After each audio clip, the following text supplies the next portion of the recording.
दोस्तों नमस्कार। स्वागत है आप सभी का योद्धा क्लासेस में। दोस्तों ज्योग्राफी की दूसरी सीरीज प्रारंभ की गई थी और उसके अंतर्गत आज ये दूसरा वीडियो है। सभी वीडियोस को आप क्रम से देखेंगे तो बहुत ही तथ्यपरक जानकारी आपको मिलेगी। आज हम बात करने वाले हैं भ्रंशन और वलन यानी फॉल्स एंड फोल्ड्स। ये क्या होते हैं, इनका जो स्वरूप है कैसा होता है, इनके प्रकार कितने हैं और इनसे बनने वाले कौन कौन सी स्थलाकृतियां हैं। तो ये आप देखिए, पहले लेक्चर में हमने बात किया था जो परिवर्तन लाने वाले बल। आज हम बात करने वाले हैं भ्रंशन और वलन। तो ध्यान से आप सभी इस वीडियो को पूरा देखें और मुझे आशा है कि आपको बहुत पसंद आएगा। अगर पसंद आए तो लाइक करें और चैनल को शेयर व सब्सक्राइब करें। तो दोस्तों आइए देखते हैं भ्रंशन और वलन। हमने आपको बताया था पिछले वीडियो में कि अंतर्जात जो बल होते हैं ये दो तरीके के होते हैं, आकस्मिक बल और पटल विरूपणी बल। अब यही जो पटल विरूपणी बल है ये पुनः दो प्रकार का होता है, महाद्वीपीय जनक बल और पर्वत निर्माणकारी बल। महाद्वीपीय जनक बल यानी जो महाद्वीपों में क्या करते हैं, उनमें परिवर्तन लाते हैं, उनके निर्माण में सहायक होते हैं। पर्वत निर्माणकारी बल पुनः अगर देखा जाए तो दो मुख्य शक्तियों तनाव और संपीडन के द्वारा, तनाव माने टेंशन, संपीडन माने कंप्रेशन, अभी हम समझने वाले हैं। तो तनाव के कारण ही भ्रंशन होता है मुख्यतः, हर बार ऐसा नहीं है। तनाव के कारण भ्रंश, दरार, ये सारी चीजें बनती हैं। आइए देखते हैं कि अब ये भ्रंशन या फॉल्ट्स क्या होते हैं और कैसे बनते हैं। जब एक तल के सहारे चट्टानों का स्थानांतरण हो तो उससे जो संरचना बनती है, जो दरार बनता है, जो संरचना बनती है वो क्या है, वो भ्रंश होता है। अच्छा, ये मुख्यतः तनाव शक्तियों द्वारा होता है। कभी कभी इसमें कंप्रेशन यानी संपीडन शक्तियों द्वारा भी भ्रंश का निर्माण होता है, लेकिन मुख्यतया इसका निर्माण तनाव शक्तियों द्वारा होता है। ठीक है, तो आइए अब देखते हैं कि भ्रंशन, ये आप यहां पर देख सकते हैं इस तरह से, कैसे इसका प्रभाव, कैसे भ्रंश बनते हैं जब चट्टानें एक तल के सहारे दूसरी चट्टानों का स्थानांतरण होता है तो भ्रंश इस तरह से बन जाते हैं। अब भ्रंश के प्रकारों की आगे हम बात करने वाले हैं।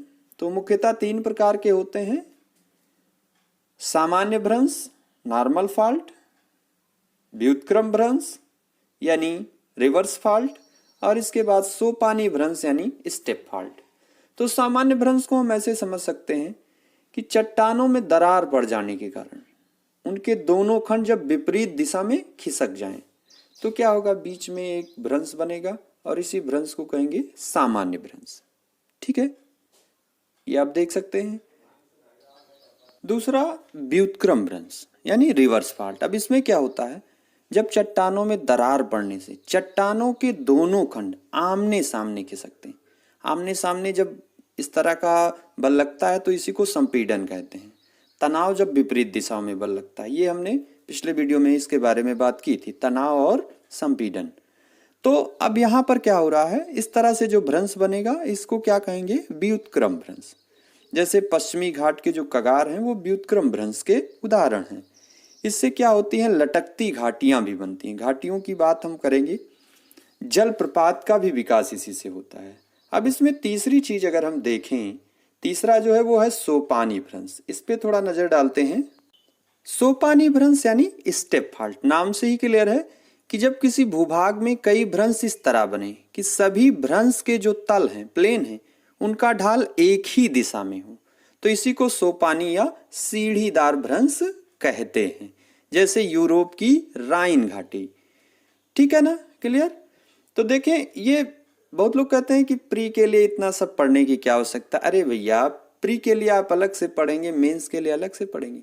मेंस में जब आप जाएंगे तो इस तरह के प्रश्नों का उत्तर आपको देना होगा कि भ्रंश क्या है, कैसे इनका निर्माण होता है, इनसे बनने वाली स्थलाकृतियां कौन सी हैं। तो इसलिए आप जो भी पढ़ें बहुत अच्छे से पढ़ें और पूरा मन लगा के तन्मयता के साथ पढ़ें। आइए अब इसके बाद हम बात करने वाले हैं कि भ्रंशन के कारण निर्मित स्थलाकृतियां कौन कौन सी हैं। तो सबसे पहला नाम अगर हम यहाँ पर देखें तो वो है भ्रंशोत पर्वत, या उसी को ब्लॉक पर्वत भी कहते हैं। ब्लॉक पर्वत आप सभी पढ़ते होंगे। इसमें क्या होता है, जब दो भ्रंशों के कारण बीच का भाग यथावत रहे और किनारे के भाग धंस जाए। आप यहां पर ऐसे समझ सकते हैं, बीच का भाग क्या है, यथावत अपनी जगह पे रुका हुआ है, और किनारों का भाग धंस गया। यानी अब बीच का भाग जो है वो ऊपर उठ गया, तो इसी ऊपर उठे भाग को ही नाम क्या दे दिया गया, भ्रंशोत पर्वत। इसको ब्लॉक पर्वत की भी संज्ञा दी गई है।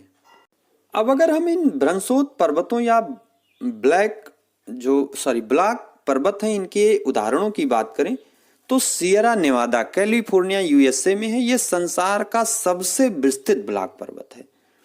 इसके अलावा अगर हम नजर डालें तो यूरोप में वासजेस और ब्लैक फॉरेस्ट, पाकिस्तान में साल्ट रेंज।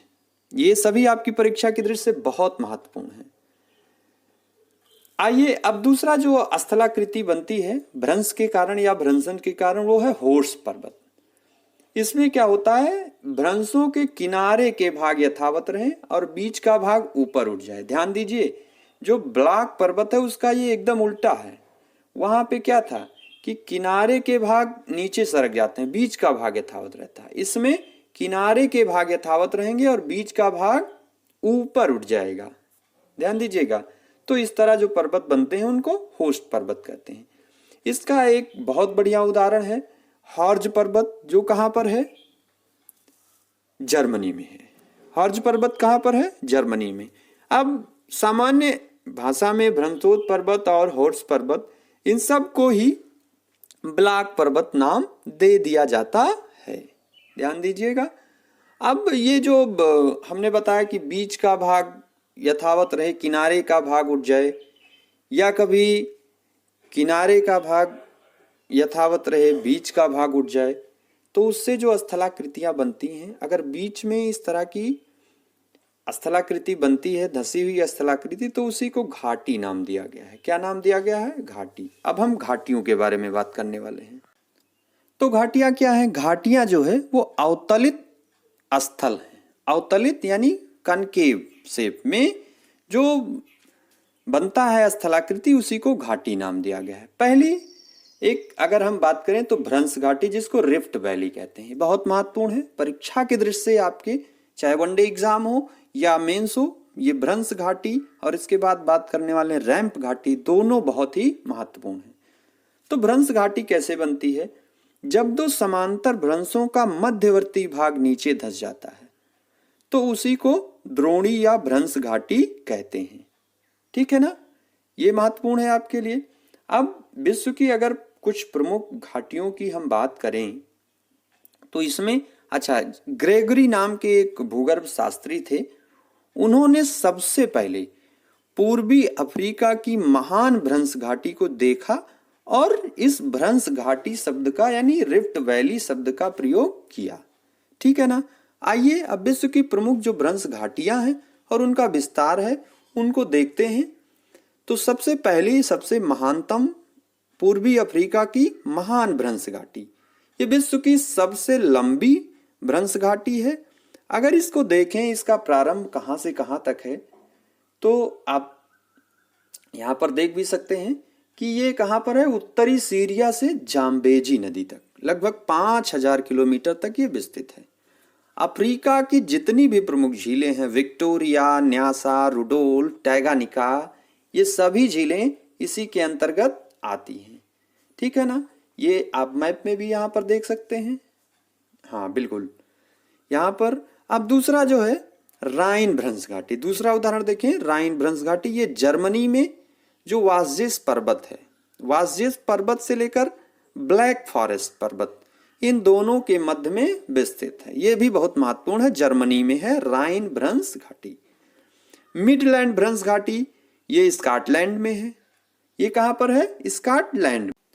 इसके अलावा मृतक घाटी जो कैलिफोर्निया यूएसए में है, जिसको शैतान का गोल्फ कोर्स भी कहते हैं, और यहीं पर उत्तरी अमेरिका का सबसे निम्नतम बिंदु भी है। तो यहाँ पर मृतक घाटी। मृतक घाटी कहाँ पर है? California, USA. एक और प्रमुख घाटी है स्पेंसर घाटी, ये दक्षिण ऑस्ट्रेलिया में है। मृत सागर की अगर बात करें तो ये भी भ्रंश घाटी ही है जो एशिया महाद्वीप में है। इसके अलावा बैकाल झील जो रूस में है, लाल सागर, ये सब भी भ्रंश घाटियों के ही उदाहरण हैं। अब भारत में अगर हम देखें तो भारत में जो नर्मदा और ताप्ती तथा दामोदर नदियों की घाटियां हैं वो भ्रंश घाटियों के उदाहरण हैं। इसके अलावा अगर भारत की कुछ और प्रमुख घाटियों को हम देखें एक नजर में, आइए सबसे पहले जम्मू कश्मीर और लद्दाख की तरफ चलते हैं। तो एकदम उत्तरी सिरे से शुरू करते हैं। मरखा घाटी या कहीं कहीं पर मूर्खा घाटी भी लिखा है, ये लद्दाख में है। कश्मीर घाटी, नुब्रा घाटी, सुरु घाटी, ये सब घाटियां कहां पर हैं? आप जानते हैं जम्मू कश्मीर में हैं। हिमाचल प्रदेश में अगर बात करें, ये सारी जो आपको बताया जा रहा है बहुत ही महत्वपूर्ण है परीक्षा के दृष्टि से।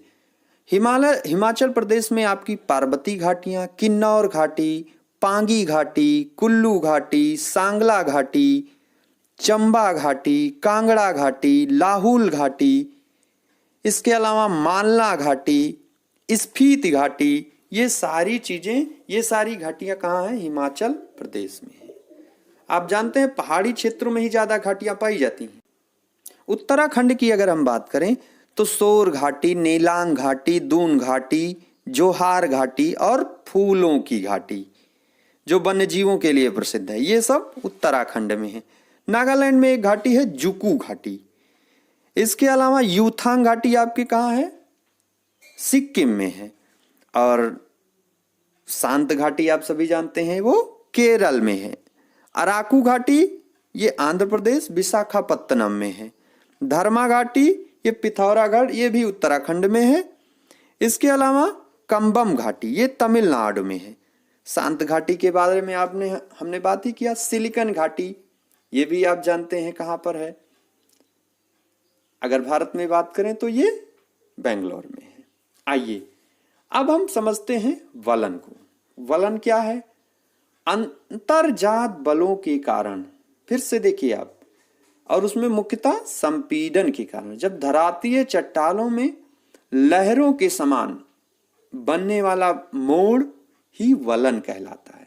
इसमें क्या हो रहा है आप देख रहे हैं, यहाँ पर जो बीच का भाग है ये ऊपर लहरों के नुमा ऊपर ऐसे उठ जाता है। संपीड़न का मतलब आमने सामने जब शक्तियां काम करती हैं तो यही होगा ना, जो अवसादें यहाँ पर है वो कहाँ पर ऊपर उठ जाएंगी। तो आई थिंक वलन आपको क्लियर हो गया है। आंतरिक भाग में उत्पन्न अंतरजात बल मुख्यतः संपीड़न के कारण क्या होगा? धरातलीय चट्टानों का जो क्षैतिज संचलन होता है जब आपस में टकराएंगी तो बीच में जो अवसाद है वो ऊपर उठ जाएंगे और लहरों नुमा संरचना इस तरह से बनाएंगे। वलन के भाग, आइए वलन के भाग देख लेते हैं। अपनत, एंटीक्लाइन, अपनत, एंटीक्लाइन, इनको एक एक करके देखते हैं। अपनत का मतलब वलन के कारण चट्टानों के ऊपर उठे भाग को ही अपनत या एंटीक्लाइन कहते हैं। अभिनत, इसी का उल्टा, वलन के कारण चट्टानों के नीचे धसे हुए भाग को अभिनत के नाम से जाना जाता है। कुछ और शब्दावलियां हैं। समापनत, जिसको एंटीक्लाइनोरियम कहते हैं। तो इसमें क्या होता है? अपनत के अंतर्गत कई छोटी छोटी अपनत और अभिनत बन जाएं, यानी जो ऊपर उठा भाग है उसी में बहुत छोटी छोटी अपनत बन जाए और अभिनत बन जाए, तो इसी को समअपनत कहते हैं। अब समाभिनत, इसका उल्टा, समअपनत का उल्टा समअभिनत। जब अभिनत के अंदर बहुत सारी अभिनति तथा अपनतियां बन जाएं तो इसको क्या कहते हैं? समअभिनत कहते हैं। ठीक है ना, क्लियर? अपनत, अभिनत, समअपनत, समअभिनत। अपनत माने ऊपर उठा भाग, अभिनत माने नीचे धसा हुआ भाग, समअपनत माने अपनत के अंदर बहुत सारी छोटी छोटी अपनत और अभिनत। ठीक, समअभिनत का मतलब अभिनत के अंदर छोटी छोटी अपनत और अभिनत बहुत सारी जब बनी हो तो इसी को समअभिनत कहते हैं। अब इसके बाद नजर डालते हैं वलन के प्रकार, टाइप्स ऑफ फोल्ड्स। तो पहला इसमें सममित वलन, सिमेट्रिकल फोल्ड, जब किसी वलन की दोनों भुजाओं का झुकाव समान हो। आप ऐसे देखते रहिए यहाँ पर जैसे स्विट्जरलैंड का जूरा पर्वत है, दोनों जो झुकाव हैं एकदम बराबर होंगे। अच्छा, असम्मत बलन, एसिमेट्रिकल फोल्ड, एक जो झुकाव है वो एक तो समान है लेकिन दूसरी भुजा का जो झुकाव है वो अधिक हो। ठीक है, तो आप समझ गए, असम्मत यानी एसिमेट्रिकल फोल्ड। तीसरा है एक दिग्नत, जब किसी वलन की एक भुजा तो सामान्य झुकाव ढाल वाली होती है जबकि दूसरी भुजा उस पर समकोण बनाने लगी, तो इसी को नाम दे दिया गया है एक दिग्नत। फिर अगला है समनत बलन। समनत बलन में क्या होता है, क्षैतिज संचलन के कारण किसी बलन की दोनों भुजाओं पर दोनों दिशाओं में समान संपीड़नात्मक बल क्रियाशील होता है। तो इससे क्या होगा, दोनों भुजाएं समान रूप से झुककर एक दूसरे के समांतर हो जाएंगी। इसको क्या नाम दिया जाएगा, इसको नाम दिया जाएगा समनत बलन, आइसोक्लिनल फोल्ड। अगला है परिवलित बलन। परिवलय आकार आकृति में जब क्या हो, अत्यधिक तीव्र क्षैतिज संचलन के कारण बलन की दोनों भुजाएं क्षैतिज रूप से समांतर हो जाएं, यहां पर आप समझ सकते हैं। इसके बाद है अगला पंखा बलन। नाम से ही क्लियर है, बहुत छोटी छोटी पंखानुमा आकृतियां बनती हैं इसमें, तो इसको क्या कहते हैं, पंखा बलन। ग्रीवा खंड बहुत महत्वपूर्ण है, ये परीक्षाओं में पूछा जा चुका है, जो कश्मीर घाटी में पाया जाता है। तो दोस्तों ये रहा, आज हमने आपको बताया भ्रंशन और वलन, उनका विस्तार, उनका महत्व। मुझे आशा है कि आपको वीडियो पसंद आया होगा। अगर वीडियो पसंद आए तो लाइक जरूर करें, दूसरों में शेयर करें, सब्सक्राइब करें। बहुत ही महत्वपूर्ण सीरीज ये चल रही है। सभी परीक्षाओं में इन टॉपिक से क्वेश्चन अधिक से अधिक मात्रा में पूछे जाते हैं। तो दोस्तों आप सभी स्वस्थ रहें, मस्त रहें, अपने घरों में सुरक्षित रहें। इसी आशा के साथ आप सभी को एक बार पुनः नमस्कार। Have a nice